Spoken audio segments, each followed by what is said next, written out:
right. Today's guest is a fun one. We actually went to college together at UGA. We met in the business fraternity of all places. He went on to work in consulting, then moved into the startup space and is a content creator on what has come to be known as Career Talk, where he gives career advice, tips, and tricks to show up as your best self and grow your career. He's been mentioned in Business Insider, Yahoo News, and The Drew Barrymore Show. Colin Rocker, welcome to Do the Work. Wow, that is an incredible intro. Quite Thank the intro, right? Yes, yes, happy to be here. Yeah, good to see you. Yeah. How are you doing? I'm doing fine. I'm just hanging out. It's a beautiful day here in New York, so Yeah. happy to get that sunlight on my face. Probably blowing out my video here somewhat, but yeah, I'm doing good. How are you? I'm doing good. I'm doing good. So, yes, you're coming to us from New York, correct? Absolutely, Now, you, yes. you made your way up there right after college, no? I did. Yeah, yeah. Funny story about New York. It's definitely a tough place to get used to, and I definitely vastly underestimated what it took to get here. I came here with like $1,000 in my pocket, thinking that was enough to get my first apartment, get Oh, my Lord. ready. Yeah, I know. And so ended up like renting this lady's attic in Queens before I could like actually get into that first apartment. But yeah, year by year, month by month, we've come up in small ways. So yeah, life's definitely looking a little bit different now. Wow, life in an attic. I did not know that was the start of it all. Oh yeah, it was me, my one suitcase, and a mattress in a windowless, no AC attic in Queens. So That's yeah. honestly an incredible story. It's funny because we met in college. So, God, we were what, 18, probably Mm, 18, 19 years old, which is yeah. hilarious to Yeah. me. And the business frat. So, both went to UGA, both got into Terry Business School, the whole nine. And we Mhm. joined this business frat because it was supposed to be all about networking and things like that. And ended up meeting a great group of people. I know some of your best friends are people from that frat. So, Absolutely. yeah, so it was that's how we met years ago, eons ago. When I met you, I always kind of felt like you were the guy that like had it together. You know what I mean? Like you were I don't know, something about you. I was like this guy's going to like do something. I don't know, that's just like the vibe you gave off. Yeah. So, kind of tell me the story since college. What's it been like since then? Yeah. Wow. Thank you for that. But yeah, Yeah. so after college, as I said, I went to New York. After I moved out of the attic and got my first apartment, right? Like as you said, I started in that traditional management consulting pathway, and so this was a lifestyle of every Monday morning I'd be up at 4 o'clock. I'd go to the airport, and by every morning at 7 to 8 a.m. I'd be in another city. So it could be Chicago, Los Angeles, Palo Alto, Atlanta. Sedona, Arizona, like wherever the client was at that time. So I was sort of living out of a suitcase for the first 2+ years of my professional journey, Wow. working late hours, but also getting a lot of really good foundational experiences. And a lot of the anecdotes I tell in my content are from this part of my life. And so in COVID, I made a slight change, and I still knew I wanted to do consulting, but I moved sort of to a smaller agency that sort of had a slightly different business model. So it wasn't as much week to week travel, and the clients, in my opinion, were a lot more interesting. Um, Mhm. and after doing that for a little bit, I really decided that okay, I want to do something even smaller. Because Deloitte was hundreds of thousands, this small agency Massive. was hundreds, and then I wanted to go to a place of like dozens. And so I moved to this small startup in New York called Free Agency, where I'm essentially paid to be a career coach, which is pretty interesting, obviously, given the content stuff. Yeah. Okay. I've been wondering what you did at Free Agency. I've seen it, but I wasn't sure like exactly what your role was in it. I felt like it had to tie into what you were doing on TikTok, but I wasn't totally sure. Yeah, no, I can definitely explain it more. It's a very weird business model, and I'll just say that like I didn't even understand what the job was when I got the job, but I was like, I'll take it. I need a change, like I need a job, like whatever, like I'll figure it out. But yeah, essentially what free agency is we reinvent the tech job search by working sort of as a talent agent. And so my job is, if you've ever seen Jerry Maguire, or if you see the character Ari Gold on Entourage, like that's Yes. for people in tech. And so if you're a software engineer, product manager, marketing, ops, sales, whatever, we run your job search as well as sort of rebrand you professionally. And so, yeah, that's what I do. So I'm out here in the job market. When Meta last week laid off, 8,000 people, some of those end up being our clients. And so we work with them to sort of rebrand them and help them get a new role in this job market. I So love that, and it goes hand in hand with what you do on TikTok, so that's really, I love when yeah, they mesh together like that. that's what I will for sure. Yeah. Yeah. Let's talk about the shift to content creation. So, Mhm. what got you into that? Like, how did you decide to kind of take that leap? Yeah. So the story was kind of one of experimentation. I first got on TikTok during 2020 when I was, sort of quarantined along with everyone else. I actually hated TikTok at first. I'd always made fun of my then girlfriend Kaylee, when she was on the app. So, but the first time I downloaded it, I was up until 2 a.m. And so I've been addicted to TikTok for years now. And when I first started, I was doing some workout videos, motivational content, marketing and business stuff, entrepreneurship content, and all of it sucked. Nobody cared, and nobody watched it. And then randomly, I just posted a vlog that sort of touched on what I did for work at the time, and that seemed to strike a chord with people. And the way I spoke about my professional experiences made people interested, and so I started making content on that. And then it sort of grown into this thing where, yeah, I am a excuse me, IMA, as you say, a prime member of Career Talk. Now on Instagram as well, where I'm giving sort of my anecdotal sort of tips and tricks on how to master the workplace and the job search. So it's definitely been organic, but I've really enjoyed it. And my only regret is that I wish I would have started sooner. I feel you on that one. I think that that's something that so many people look at content creation and they want to do it. And one, they're either too scared to start, too scared of Yeah, what other people will think, or feel like they don't have anything worth saying that people will care about. And I mean, obviously, I'm just getting started. You're well into this. And I feel like I just want people, I'm all about just start. If you just start, you'll figure it out. You have to learn as you go. And I think so yeah, many people get hung up on the making content, no one looking at it, no one caring about it, really not being good at it at first. People can't get past that hump. So, did you deal with that when you first started caring about like what other people thought what you were doing or not being good at it or anything like that? yeah. No, I one that's an it's an incredible question.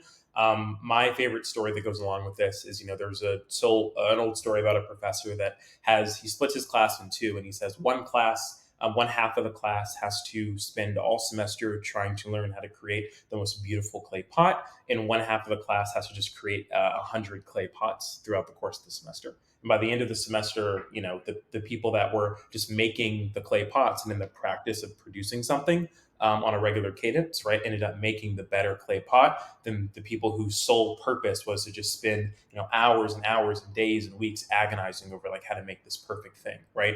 And that's certainly been how my content has evolved as well. My older videos were definitely, less well produced, right, as this is stuff I make now.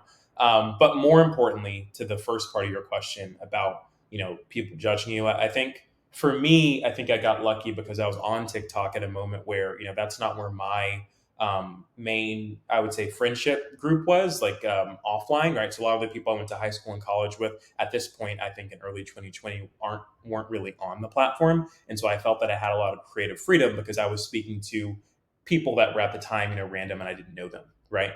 But I think once I sort of reached that critical mass and I started going on YouTube and Instagram, and people would take my content and put it on platforms like LinkedIn and send it in email newsletters. I'm tagged every day, and sometimes not even attributed, and people take my content. But yeah, I would say I was judged, but I think people, a big lesson I learned in 2020 is, honestly, 9 to 10 times out of 10, when someone is, speaking about you in a way that's overly judgmental or overly harsh about something that you're trying to do, it's more often than not coming from a place of their own insecurity. And so when someone looks at you and says, I don't know why you're making content, I would never do that. What they're really saying is, I don't think I could ever make content in the way that you make it. And I don't think I could create something that will vibe and resonate with people the same way you have. So I that's a worthy answer to completely, your question. yeah. No, I Yeah. completely agree with that. And I completely agree with that because I've been that person before, right? I've been the Mhm. person on the flip side of the coin that's been like, in my head, like, what are they trying to do? Like, I'm trying, like, what's the end game here? Or like, I'm not really grasping like what they're And all they're trying to do is figure out their voice or figure out what their niche is or figure out how to do what they're doing. And then since I've gotten started, I mean, I'm only 6 months into this, and I feel like every single time I put out a new piece of content or try to do something new, I'm learning something new every single time. And when I Yeah. look back on even my very first video, some of my favorite YouTube videos are people going back and looking at their first pieces of content. Ooh. Yes, and they sit there and like dissect it and or like talk about it, and they're like, dude, I really thought I knew what I was doing then. Look at me now. But you don't ever get there if you don't just start. Like 100%. analysis paralysis is a real thing. Like I could pick myself apart all day long every day and just never start. Yeah. And the game is figuring out the process. Jerry Seinfeld, I think, has this quote is like, you have to decide what level of torture you're comfortable with. And so it's like, for me, uh, making the videos, interacting with my community, coming up with content ideas, like that to me, like I've fallen in love now with the process of it. And so I don't belabor over the production quality or hitting certain metrics in terms of followers, because I think, I will simply outlast, anyone that may be doing this in my space, or the fears and insecurities of the people around me, because at this point, to the point of that intro you gave me, right, like it's unmistakable in terms of the impact that I've been able to have and the things I've been able to do now, through content. But I got there through the practice of just making these videos every day, right? I think, at this point I've made well over 1,100 videos across Wow. TikTok and Instagram, right? And that's just like, that's a daily practice, that's a more than daily practice. And so yeah, that's a great point you just gave. Yeah, I love that. I really do. And I think that, my notion when I came into this and getting started, one of my favorite quotes is that you are best suited to serve the person that you used to be. And One of your favorite quotes? literally one of my favorites. That Like, is my favorite quote of all time. That's amazing. really, Yes. I feel like I've built all of this like on that notion that like if Yes. I and it comes out when it comes to learning to love the process, because the reality is if you're creating content for the person that you used to be or for the person that you are, you're creating content for yourself. Right. What's not to love about that, right? You're creating content that resonates with you or like that you love. That's a beautiful thing. 100%. Yeah. So I love that that's your favorite quote too. It's a good Yeah, one. it is, because especially, you're like, make no mistake, I understand, the position I'm in terms of like, I'm online giving advice, like I'm supposed to be some expert, and at the time my peer group was judgmental in a way of saying, what do you know about a career? Like, you're not a CEO, you've never started a business, you're not even at the time like a manager of people. Like, what? How are Yes. you speaking into people's lives? But for me, like, to your point, right? I am making every video I make is for the 18 and 19-year-old version of Colin, who was just meeting Maddie Hewitt, was in this professional fraternity, did not know, really a lot of the answers that I would say I know now. And so I'm speaking into that younger version of me, because I know that there are millions of people, currently in that situation. So yeah. Yeah, I completely agree. I feel like your content and your story is a lot like my viewpoint is that I want people to go back to be able to start from episode one, video one, and be Yeah. able to, if you watched every single video that I ever made in chronological order, you would see my journey from start to finish. I want to show you how I got from where I was to where I eventually hope and want to be. But I I want to love. show you the nitty gritty of all of that. And I Yeah. feel like so many times I go online and I want to see that process. I want to understand the process. And so often it's you see the final product. Hmm. And I feel like that is what my goal at least is. And I feel like yours is a lot like that because we've got to watch you kind of grow up and evolve in your career over the time period too. And I think that's awesome. I think that a lot of people will resonate with that. Yeah, yeah, I love that. Yeah, I even beyond your audience, like I love sharing the content I make with my family. I love, one day, like I want to have a family of my own, and like for them to see the 25-year-old version of their father, like trying to figure stuff out in New York City, living in an attic, like, oh my god, like Oh, that. I love that. That's exciting, right? It's you may have home videos, right, of like your first Christmas, an early holiday. Like, you're building this library of yourself, and Yes. I think it's incredibly compelling for me, even from that perspective, to keep going. Do you watch documentaries? Are you a documentary guy? I've watched a couple, probably not as Okay.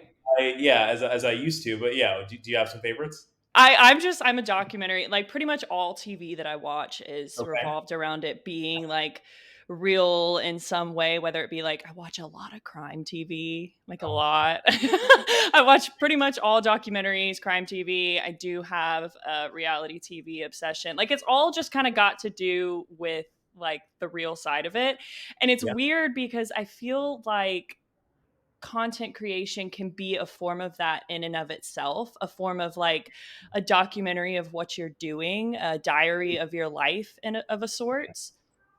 And Yeah. I think that that's a super cool kind of way to look at it, is that when one day are 40, 50, whatever it may be, and you look back on your life and you can kind of see the progression, see how it happened. And I think that's going to be a really rewarding look back process. It's been that statement alone is the reason I started doing YouTube in the way I do, because initially I thought it would be more so um, longer form version of the sort of snackable pieces of advice I give on TikTok, which I may get to that eventually. But I think to your point, um, vlogging, like I the only Yes. videos I've really put on YouTube now were like they've got like 30, 40 views, right? But it's like it's just me living my life. It's me on the weekends. It's if I ever do a cool like brand event, or if I've got family or friends visiting, like I want to document that experience. To your point of I think it's extremely compelling, and to your point, like I think it helps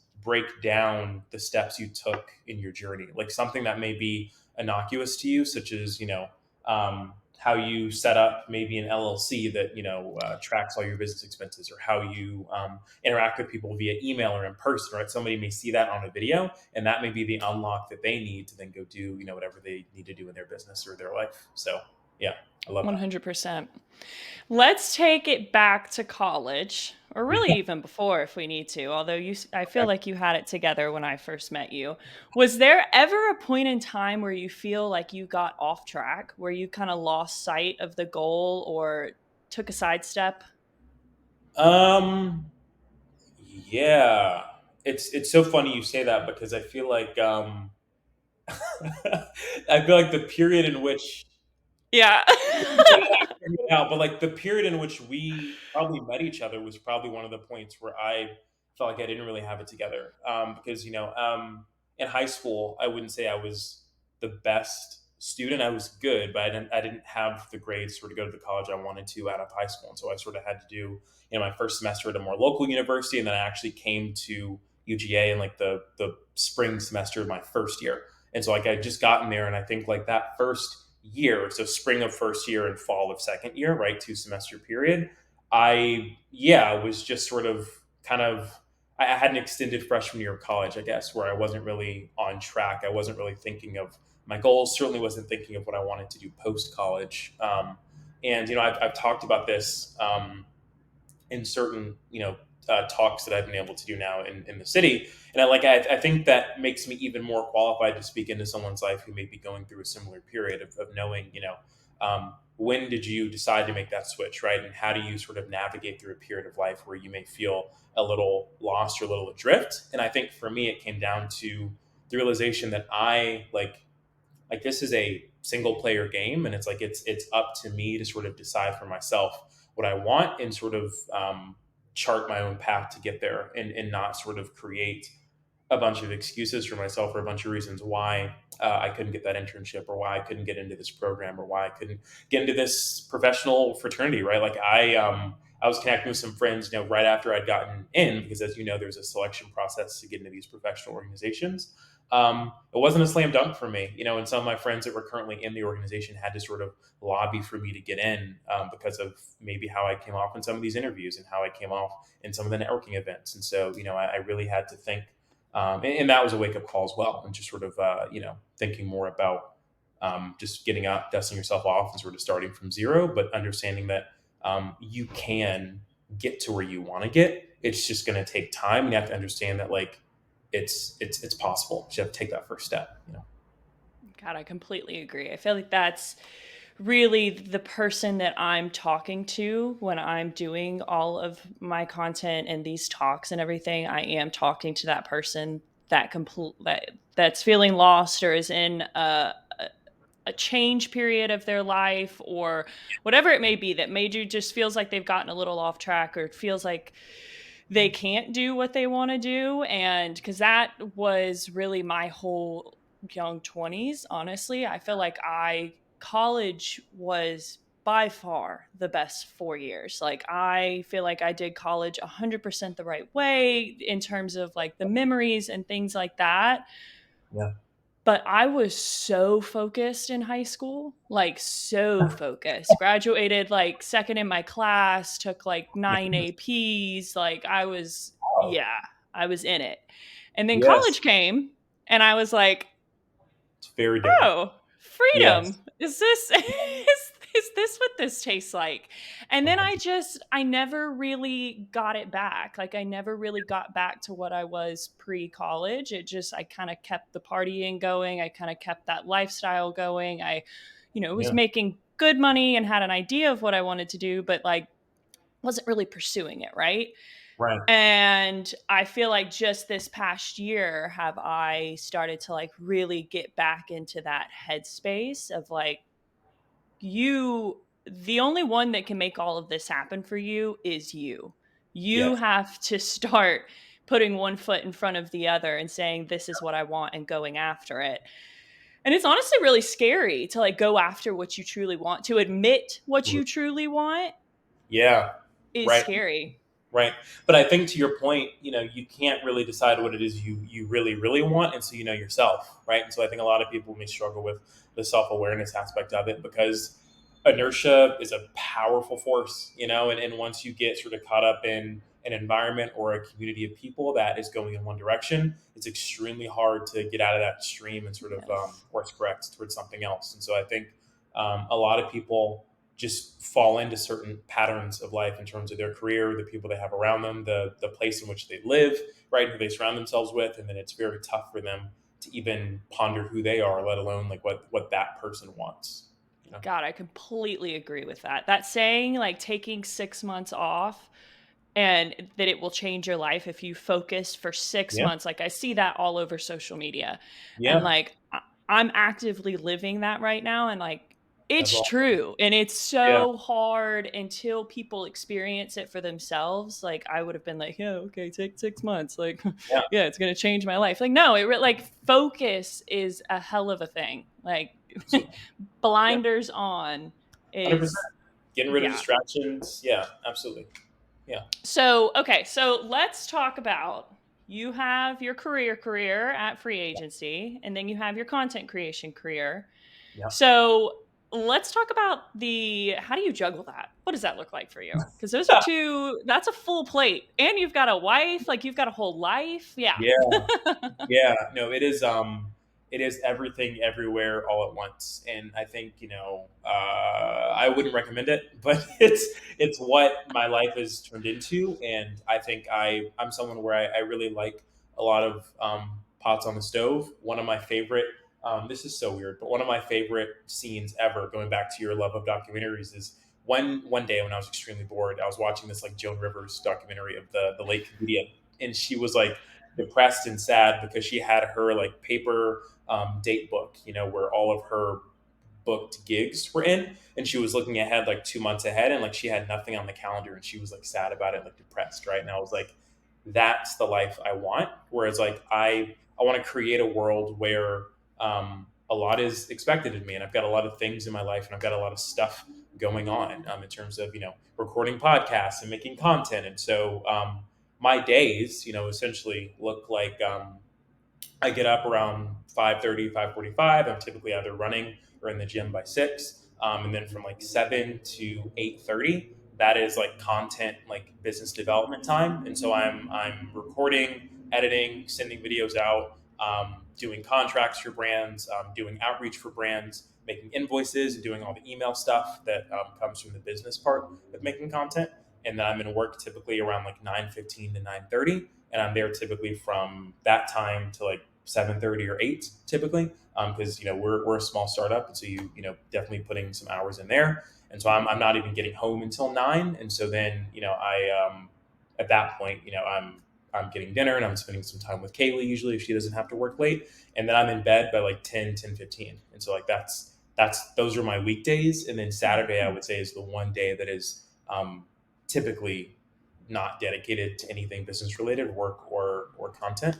But yeah, even Sunday I'm back to filming, and so Sunday is when I typically do all of my branded stuff. And so if I'm doing UGC or if I'm doing a big video for a brand, like that day is dedicated to all that filming, where the weekday stuff is more so my organic content that I'm going to put out, on TikTok and Instagram. So it's a busy life, but I think I've sort of got it all congealed together because that's how I do it. But it's what I chose, and I would much rather have this than sort of be wondering, what should I be doing with my time, or wishing that Yes. somebody could want something from me. Like I like the expectation. I like having things in my life where I just feel like I've got activity, like I've got stuff bubbling. Like I enjoy it. Yeah, no, I completely agree. I'm happy to know that my schedule looks somewhat like yours. I feel like I'm on the right path then. Yeah, of I think there's something to be said for blocking off your Saturday for giving you some you time. I think that that's, course. you know, preventing burnout and all of that fun stuff. And I do think that And there's staying a connected with balance. people, right? Because like that's also my time. Like I'm connecting with friends. Like I'm trying to call family. Yeah, like I try to hit that balance as well as I can. So yeah, it's important to me. Yeah, it is most definitely. I wonder, so logistically, we were talking about brand partnerships, UGC, all of that fun stuff. Yeah. When did that start for you? When did you start getting the brand deals and, brand outreach and things like that? Yeah. So I've really been really lucky with that. All of at this point, every single brand deal that's ever come my way has come my way. It's always been inbound. And my first Mm. brand deal was actually with Notion. And so I thought that was a great way to sort of get started. And then 3 months after that, Google reached out. And so like I've been really lucky to get these brands reaching out to me. But I think it's, again, knowing my niche and being findable. If you go on my social profiles, it's very, very easy to find my email and get an understanding of who I am, the content I make. Like I've got a media kit that's out there, and so people can understand what I can do for them. And I think that's something where, I don't think I'm that good at reaching out to brands because I really like truly have never done it. I'm actually just now, like a week ago, right? I've started sort of working with someone that's going to help me craft a pitch and, start emailing these brands to get maybe bigger deals. But, um, you know, metrics wise, that was around 30,000 followers. And so I'd been on Okay. TikTok for 8 to 9 months at that point. And so my then following is about 30 to 33K. And then Notion reached out to me, I think in November or December to do some January, like, start of the month, like goal finder, setter sort of content for them. So yeah. Wow, that's awesome. You were at 30K under when you were on TikTok for less than a year. Yeah. Yeah. That's So awesome. I do think I sort of rode a bit of that COVID wave, and everyone was sort of sitting at home, remote working. So I think that definitely helped. But to your point, though, because I didn't reach out, I think, and this has been proven, you can start getting paid by brands much, much, much earlier than 30K. I've seen people with below 10K do it. I would say like 3 to 5 would be like the minimum if you've really gone after a niche and you have the engagement to back it up. Um, I would start your outreach is what I would say. So I don't want anyone to watch this and say, "Oh my god, I don't have 30K. Like no one's going to pay me." That's not true. Okay. Okay. That's good to know. That's good to know. I feel like this is the side of content creation that people don't talk about Oh as my, much or yeah, enough. Is like we see all of these people making all of this damn money by creating yes. content, and it's like, how did you do? Like, what? How do you do that? What? How did you? How? I would go out west. I mean, I've had so many stories in this room. I mean, I was just in Las Vegas a couple weeks ago, doing this thing with a large brand, sort of making like workforce like project management software. And so I was talking to some of the other creators. And it was late, and like we were drinking, and one of the one of the creators there says like oh my god, I can't believe we're getting all this, and they're paying us like $1,500. And I was like, y'all got paid $1,500 for this? like, I'm getting paid less. You know what I mean? Because it's like I don't. I'm still learning like how to That's funny. market Yeah. myself. It's like it's the Wild West. It's not talked about at all. Like I'm a big proponent of anything related to like sharing more transparency in terms of creator monetization because yeah, I made as little as 100 and as much as 3,000 from one post, right? And so Mhm. it's like the gamut is huge. Mhm. So you really have to figure it out. But yeah, it's crazy. It is crazy, and I feel like especially with how big content creation has become, I think it's I wonder if one day it's going to be something you can learn to do in school, if it's going to be like something that So it's Yeah, like, I think that we are so early in what's to come of content creation years down the road that the content creators out there right now are really kind of paving the way for all of that and kind of creating what that, you know, landscape and is going to look like.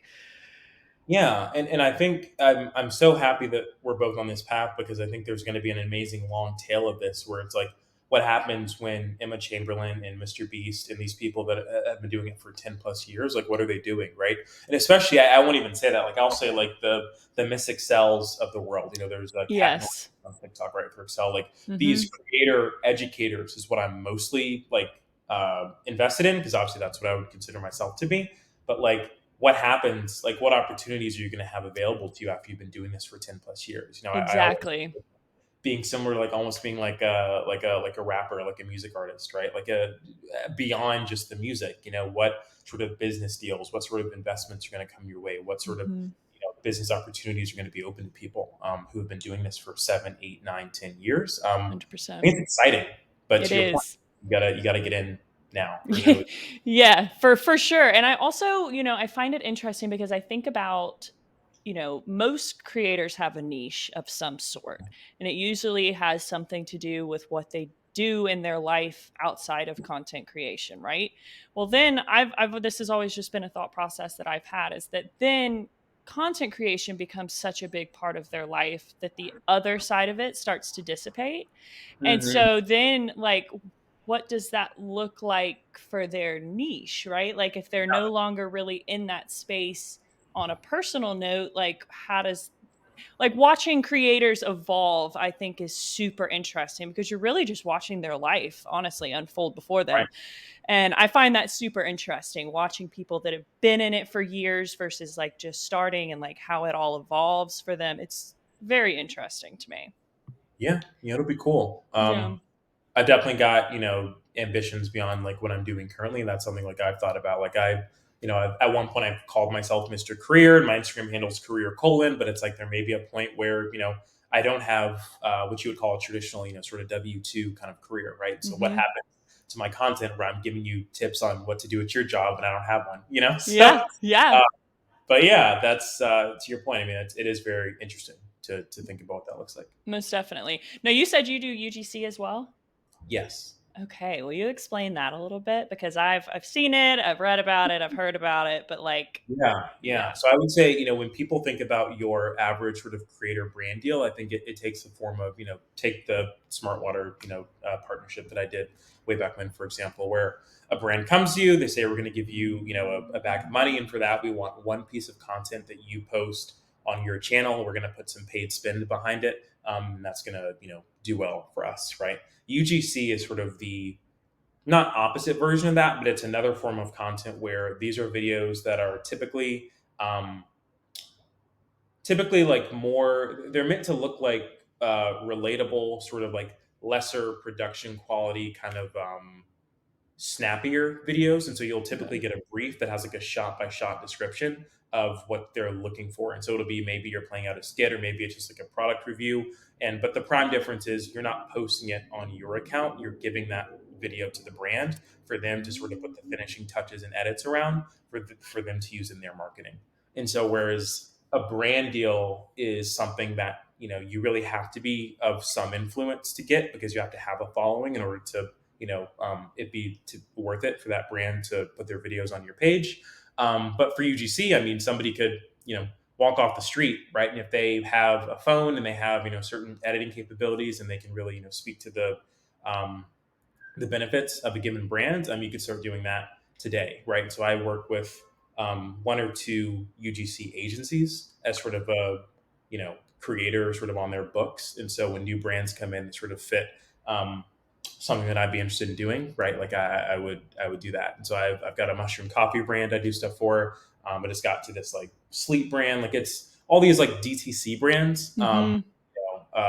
selling coffee and supplements and some of this stuff that need content for their social media channels. A lot of them rely on UGC or user generated content creators to do that. And again, the best thing about it, I think, for someone getting started is like you don't need a following at all, because you're not going to send that video out to your following.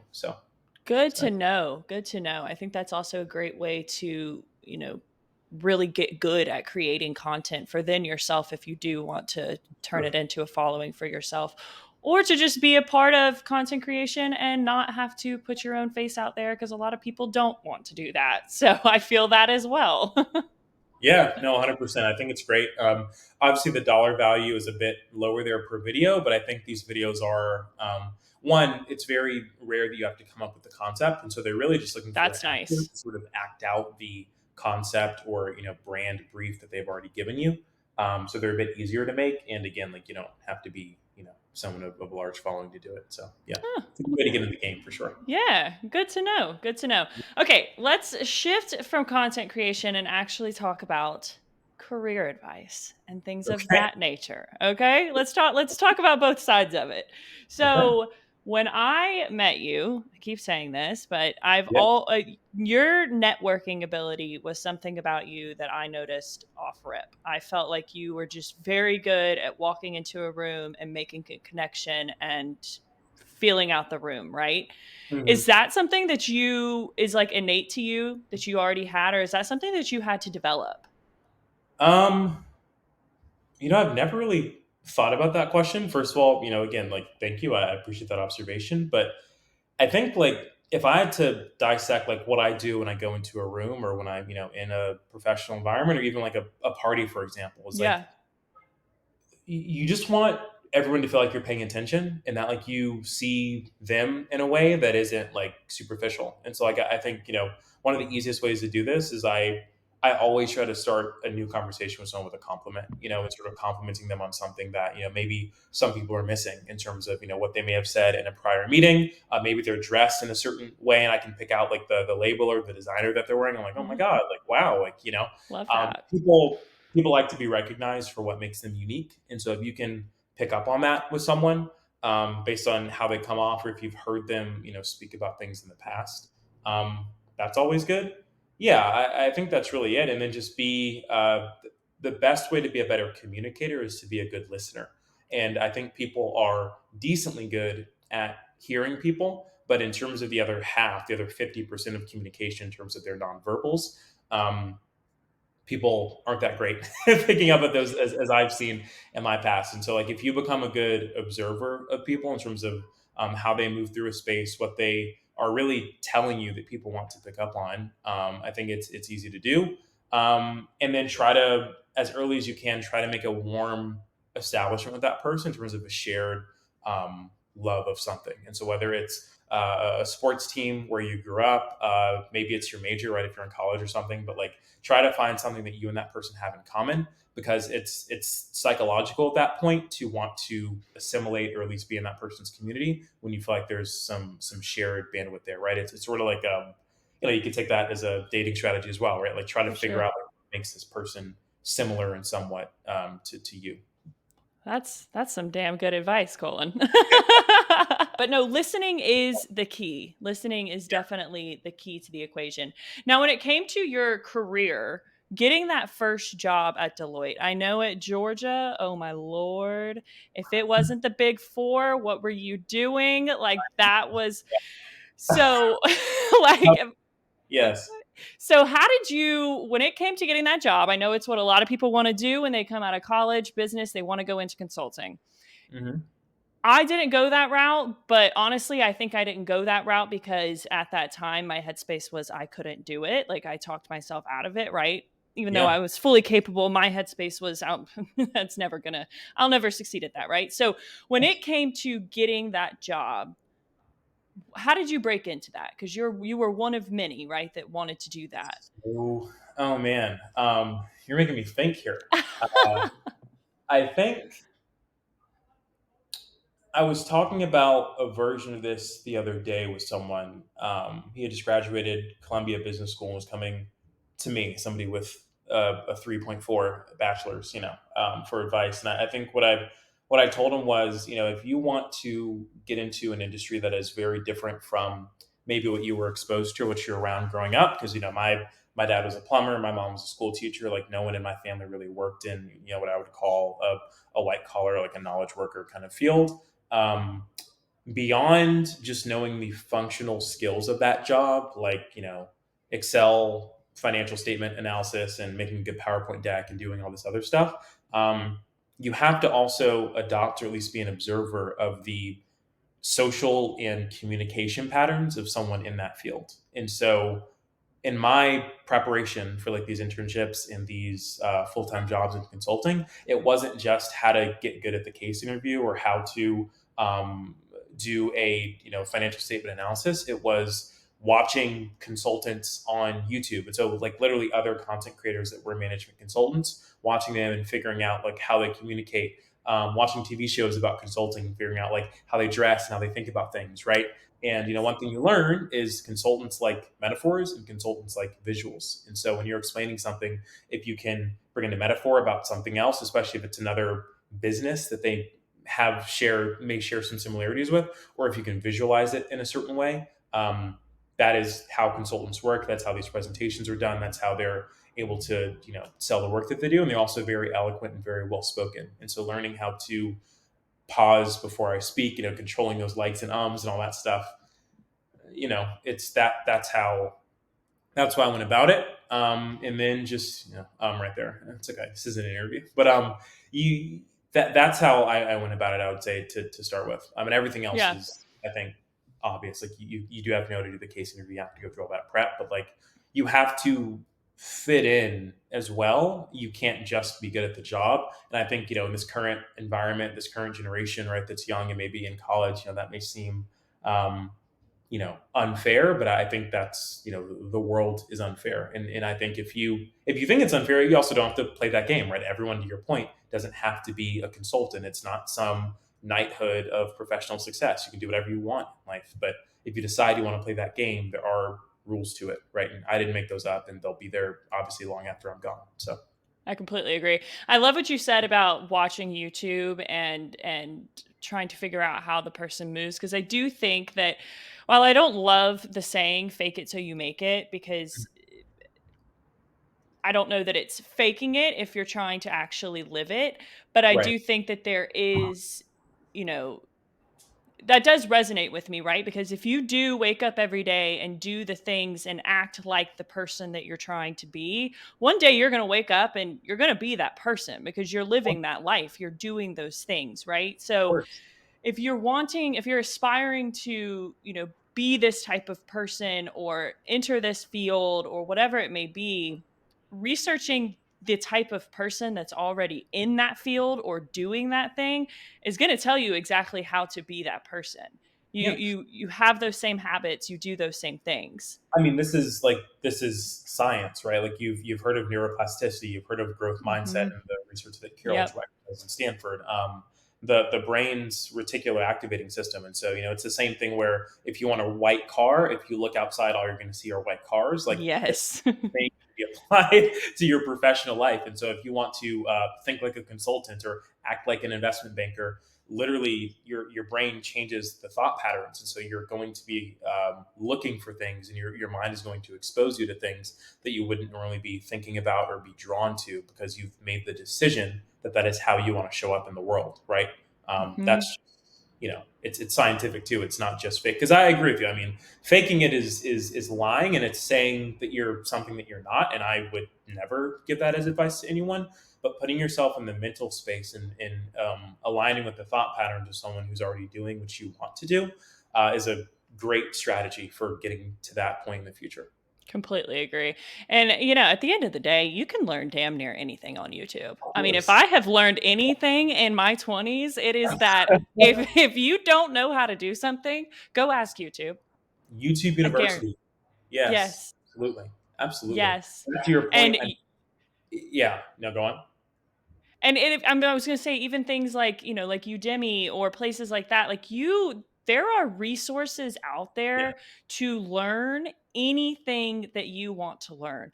That is why my podcast last week was all about like if you have this life that you want to create and you have these goals that you want to go after, the resources are out there for you to do it. It's a matter of you choosing to do it first and foremost, you taking that first step, doing that first thing, staying dedicated to it. And at the end of the day, like how bad do you want it, right? Like how bad do you I mean honestly because like it's yeah. all out there. It's all out there. The resources are out there, especially today with the amount of content that is out there and courses and this, that, and the other. And it's like There's so much out there. there's so I much. My macro thesis on this is that we're no longer even living in an information age because information has become so commoditized. Like the access to and the proliferation of all this information is out there to the point where now it's like, what are you doing with this information, or how is the information being wrapped or branded in a certain way? Like I like the example of Miss Excel because she is not like anything that she has, maybe one of her courses and one of her videos, like it's out there. You can read about it in a book. You can hear about it on, a Khan Academy video or something. But it's her brand and the way she shows up to deliver that content that's obviously more engaging and more exciting to people, and so they watch those videos. And Yeah. so, rather than this information age, I think we're going to a curation or a branded age where it's about, are you connecting with people and how you're showing up to your audience. It's not about just do you have the best information, because information is free, and now it's becoming queryable, right? If you've been looking Hmm. at AI and all these large language models, it's like you can get access to information even in a very human way now. But it's about how do you wrap that up into something that somebody actually wants to read or watch or listen to. Of Completely agree. I think that the concept of marketing and branding and sales will never go away. It's how you course. package what you want to present. Like that, I think at the end of the at least I'm learning that one of the biggest skills to learn is the branding and marketing side of things, how you sell yourself, how you sell what you're wanting to get out there. Even if you're not doing content or trying to start your own business or anything like that, even when it comes down to interviewing or dating or whatever it may be, like learning how to sell Oh, yourself and present yourself in a way that other people connect and other people are engaged and other people want to learn more about you. That is step number one to me, at least.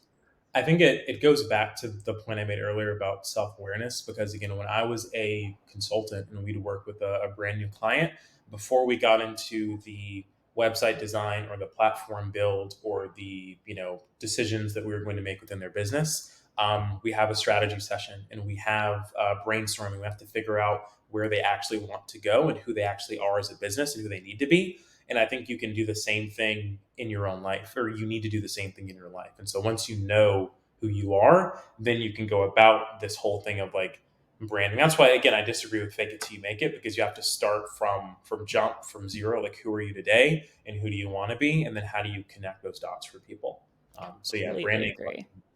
As long as our society is run by and inhabited by human beings, all these things will be immensely important. So Couldn't agree more. Okay, let's wrap it up with I think I have a feeling this may be one of your favorite topics. It's one of mine.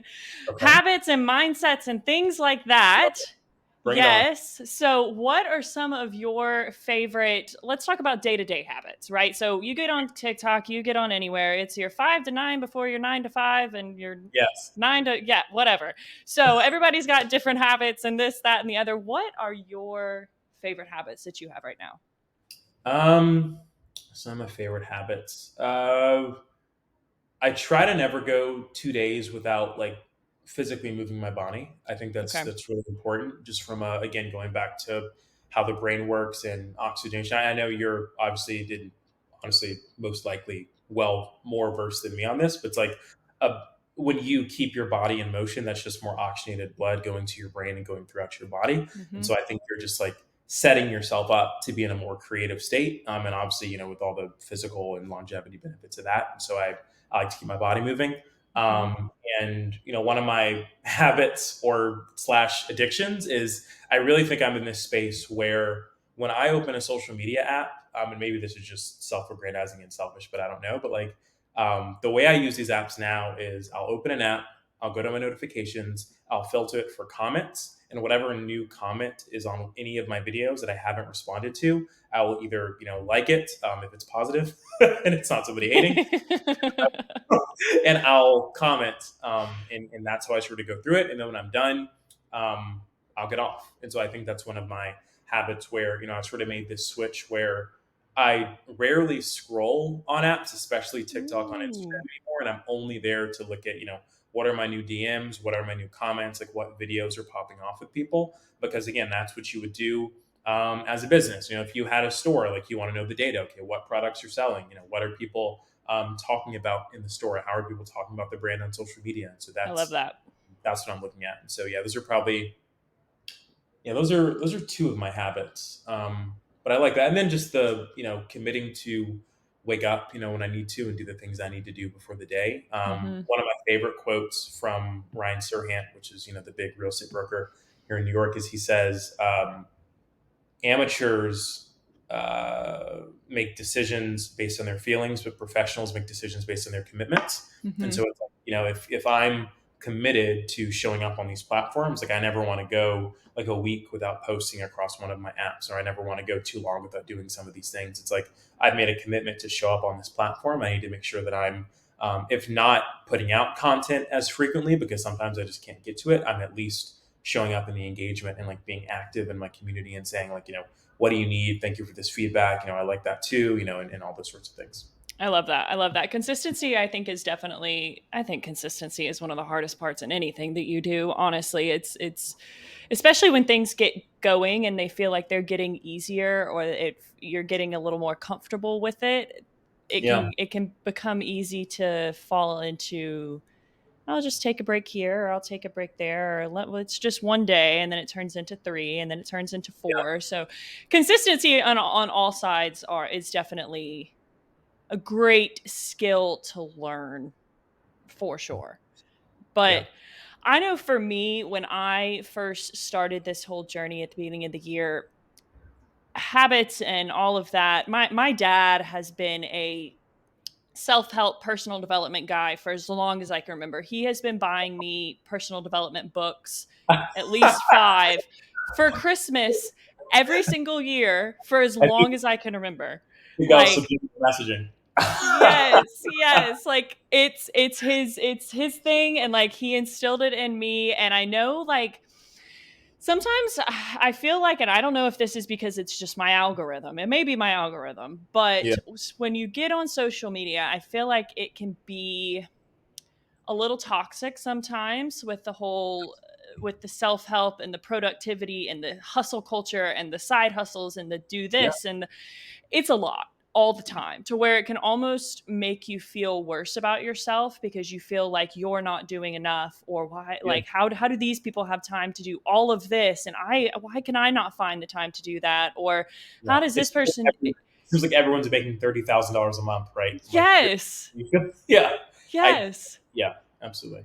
it's tough, and I feel like it's nice to like have these honest conversations with people that you do just get these snippets from, and to like hear, that you recognize that as well, and you have managed to like harness all of that and put it into one direction. And I think like finding, it's all about just like finding what works for you, right? Like you Absolutely. don't have to do what everybody else is doing all the time. You have to find what works for you and just keep it moving in that direction.